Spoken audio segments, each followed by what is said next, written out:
1991 সালে বাংলাদেশের ইতিহাসের অন্যতম একটা ভয়াবহ সাইক্লোন হয়েছিল। প্রায় 1,38,000 মানুষের উপরে মারা গেছিল। এটা সরকারি গণনা, হয়তো এর মৃত্যু অনেক বেশি হয়েছিল। তো এটা নিয়ে একটা কথা আছে যে এটা তখন তো প্রযুক্তি এত উন্নত ছিল না, তারপরও মোটামুটি একটা আইডিয়া ছিল যে এটা ভয়ঙ্কর ঘূর্ণিঝড় আসতেছে। তো সবাই অ্যালার্মিং করছিল।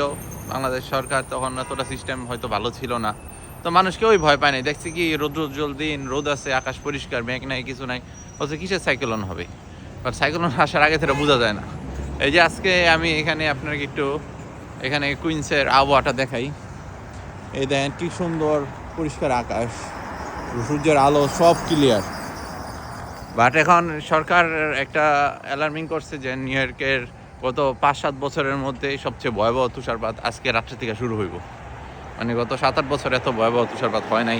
হয়তো হয়েছে যে 1 ফুটের উপরে, 1-1.5 ফুটের উপরে তুষারপাত পড়বো। বাট ওয়েদার দেখলে বোঝার কোনো সিস্টেম আছে যেন এত ভয়াবহ একটা বিপদ আসতেছে। সবাই ইনজুরি, লোকজনরে সরকার সবাই সতর্ক করছে, দরকার ছাড়া বাইরে যেতে না করছে, সকল কিছু করতেছে। এখন প্রচণ্ড ঠান্ডা, এখন চলতেছে -11, ফিল লাইক -20।